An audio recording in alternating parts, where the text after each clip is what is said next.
what's up? It's BigJackFilms here, and welcome back to another FANMAIL FANATICS, where I take a look at all the fan mail that's been sent to me this week. Please forgive the crudity of the room. We are still prepping to move. In fact, we're on the last stages as of filming. So, of course, we have some fan mail here, and we're going to open them up today. The first being from Tyler of Potterstown, and he sent us fan mail before, so let's see what the hell he sent us this time. Okay, so it looks like we have some fan art here once again. Holy crap, there's enough fan art here to fill a whole museum of artwork, and oh god.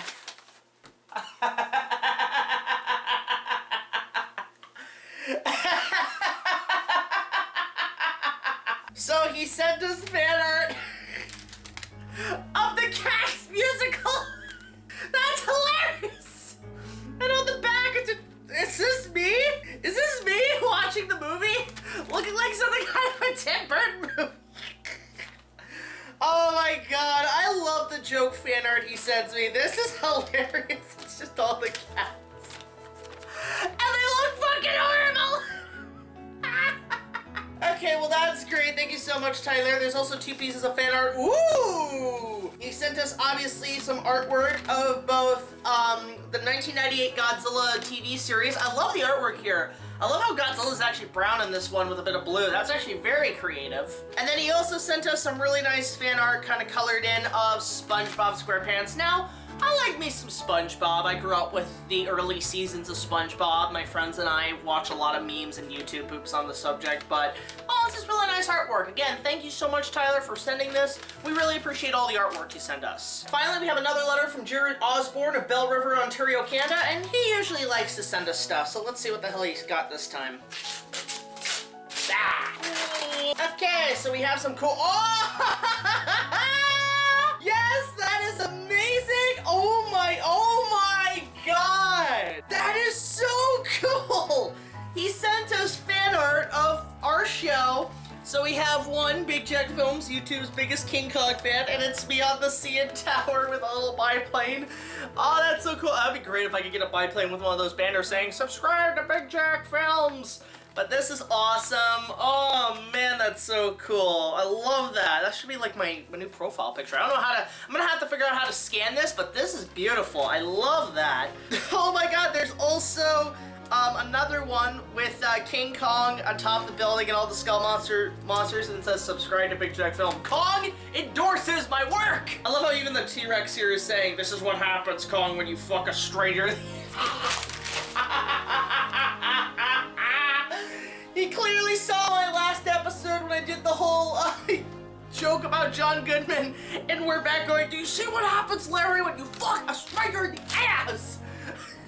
He put that on the thing. That's so amazing. So that's awesome. And then there's, oh wow, okay, yeah, there's Baloo the bear from the Jungle Book, which is really nice. I love this. He's a really great artist. Does some really good art style here. In the back it says, can you do an opening night review of the 2016 live-action remake of the Jungle Book? You know what, Jared, I might do that under request, because I'm already going to be doing the Bruce Lee movie that I was sent to by a fan, but I think I'll add the Jungle Book to the list, so I'll put that in my schedule. Smokey, this is not Nam, this is bowling. There are rules. And then we have a better version of Minya from Son of Godzilla, and here it says, this here is the concept art for the MonsterVerse Son of Godzilla. I actually really like that. It's a perfect combination of the legendary Godzilla with a bit of cuteness. That's actually really good, Jared. And of course, we have a letter. A letter from me? That's impossible. Hey Jack, I got a couple things to thank you about. First of all, I thought about making a Tom and Jerry King Kong crossover direct-to-video movie. Stay tuned with the original style, but with a bit of an anime feel, especially in the design, style, and movement and the rest of the cast. For those who don't know, Tom and Jerry have been doing these movies where they get stuck in other films, like classic films like The Wizard of Oz and Willy Wonka and the Chocolate Factory, among others, and I think it's actually kind of funny that they're doing everything in Warner Brothers catalog. So in a way, because King Kong, the original, is owned by RKO, that would be really cool if you stuck them in the original King Kong. I would actually do a review of that. I would so watch that Warner Brothers, MGM, please make this. How I can blend and stay in tune with Tom and Jerry and King Kong, and should I handle the story and characters like Kong, the Andero character, the Carl Dunham character, and Jack Driscoll character, etc. And when should this crossover take place, in the 1930s or 70s? I would say go for very much the original film. Stick it to the original, make it all black and white, and on top of that, just have Tom and Jerry along with the ride on the venture. Maybe they go on Skull Island on their own adventure. Maybe they come across the little other mouse. I forget what her name is, but she's voiced by Kat Susi. And it'd be really cool if she was like a native who tours them around and everything. But the only thing I would advise, yes, make Kong die and make it really sad, but also give it that Tom and Jerry comedic edge to it. Maybe we could see like an after-credit scene. We could see kind of Ann and Jack married. We could see what happened to Carl Denham. Maybe he goes to jail or something. That'd be hilarious. But just kind of the idea that you could do a whole tribute to the original Kong mixed with Tom and Jerry, I think that would be wonderful. Second, I have the idea that you could use a fanfiction sequel to your King Kong fan film. That is the biggest question I always get, Jared, is will I ever do a sequel? And the answer is no. I don't think the cast and crew would be up for doing a sequel because that first one was a pain in the ass to shoot, but it overall came out really great. But in terms of a sequel, I kind of have an idea of what I could do to maybe not do a sequel, but also please my fan base, so at least you guys have something. So I don't know what I'm going to be doing, but I will keep you guys posted on it. But I also want to do essentially a full documentary on the making of the film with a bit more details than what the behind the scenes videos that Bradley Dunn did, which by the way guys, go subscribe to Obscure Media TV. He used to be Studio 95, but now he's Obscure Media TV. He does some great shows. Go check him out, link in the description. But we are working on a documentary, and it will be with interviews with the cast and crew, and we're hopefully going to get it out pretty soon. I'm thinking around 2021 for the 5th anniversary. I hope your new home would be a nice place, and sure to be subscribed to my channel. Sincerely yours, Jared Osborne, aka Toon King. Again, thank you so much, Jared. And furthermore, oh, look at the time on the watch I don't have. It's time for a set of BigJackFilms comments! Joke is bad. This is a segment of the FANMAIL Fanatics where I read a couple of YouTube comments and answer some questions for you guys. So rules to the comments, we're actually going to pick 3 questions, much like the genie would with 3 wishes, and we're going to answer the best questions we can. So, let's take a look. Our first question is more of a comment from RJ Mariano, who commented on our Sailor Moon review, and he has this to say. For us Asians, watching the Deke dub is the worst. It's not faithful to the original. Viz did a good job in the edits, original soundtrack, and voice acting. It's 100% for me. Thank you so much, RJ, for commenting. My personal opinion, I don't mind the Viz dub. I like how it's completely uncut. They don't change anything. There's no censoring, none of that.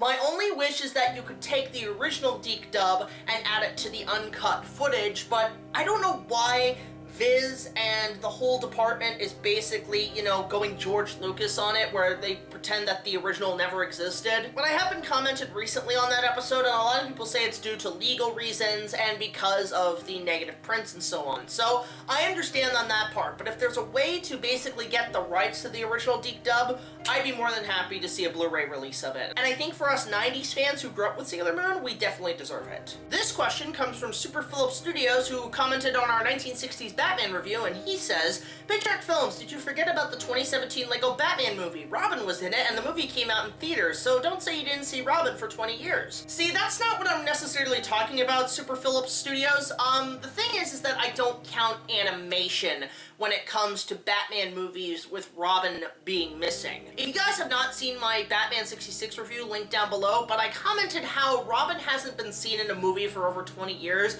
and we've had Batman been solo for so long that I think it's about time we bring in Robin, and he's as equivalent to Watson is to Sherlock Holmes. You can't really do Batman without Robin in a sense. I don't mind Batman being solo, but I do kind of miss Robin, and I think, especially with the Robert Pattinson films and so on, now is the time to bring in a Robin back on the big screen. It has been far too long. Our last question is more of a shout out, and don't expect these often when it comes to answering 3 questions on the comments. This one's by Joker Rose, who says, I don't know if you do birthday shout outs, but my birthday is on the 29th, so I was wondering if you could do a review of one of my favorite Inuyasha movies, Inuyasha Movie 3, Swords of an Honorable Ruler. Well, first of all, Joker Rose, happy birthday to you. We hope you have a magnificent one on the 28th. In terms of reviewing the movies, we do have plans. I'm not going to say what they are now, but tune in this Monday for an update on the Inuyasha vlog. vlogs, and you'll kind of see what we have planned there. So that's it for this week's Fan Mail Fanatics. I hope you guys enjoyed it. Again, if you guys have any questions, let me know in the comment section below, whether it be about our show or our Kong remake, or questions in general about our channel and so on. And of course, if you want to send us fan mail, gifts, and donations, you can so at this address, BigJackFilms, P.O. Box 326, Queensville, Ontario,